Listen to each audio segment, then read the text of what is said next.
ដែលគ្រប់គ្នានឹកស្មានមិនដល់ពេលនេះវាបានកើតឡើងហើយ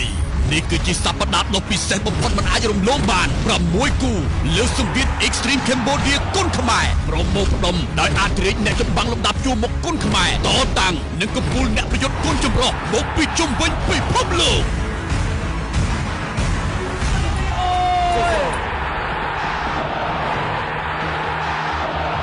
គូពិសេសជាតិពេជ្រ 60000 តតាំងជាមួយរិទ្ធីសុខឿនគូពិសេសអន្តរជាតិចោចម្បាំងសំណាងសុកទីតតាំងជាមួយអ្នកចម្បាំងអេរ៉ុងម៉ូសែនហ្វាត់តូហ្វាតឡាចំតុងជង្គង់សម្រាប់ខំខ្លារាជប្រកួតកងចេញរៀមតតាំងជាមួយអន្ត្រីប្រយុទ្ធអេរ៉ុងអាមីលស៊ីងបូរីឡាចាស់មហិច្ឆតាធំសស័យវិលត្រឡប់មកសមរភូមិតតាំងជាមួយតោចាស់អាហ្គានីស្ថាន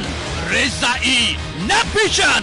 ឡាក្មុំតកបេះដូងគុនខ្មែរកូទីយ៉ារូដេនកូប្រកួតកងចេញរៀមតតាំងជាមួយរមាសចម្បាំងអេរ៉ុងអាលីអាក់បា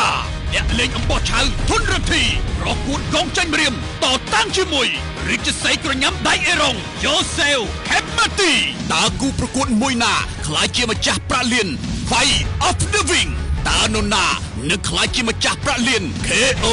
of the Wing ជួបគ្នាម៉ោង3រសៀលថ្ងៃសៅរ៍សប្តាហ៍នេះចូលរួមទស្សនាដោយសេរីលើសង្វៀន VIP ម៉ាស៊ីនត្រជាក់ស្ថានីយ៍ទូរទស្សន៍ហងមាស HD TV ព្រែកឯកនិងផ្សាយផ្ទាល់មហាពិសេសតាមកញ្ចក់ទូរទស្សន៍ហងមាស HD TV ប្រព័ន្ធទូរទស្សន៍កែរណប Digital ឈានមកគេនៅកម្ពុជា Cambodian DTH UHD ហងមាស Now ហងមាសគុនខ្មែរហងមាស Boxing និងនៅលើเพจផ្លូវការផងដែរ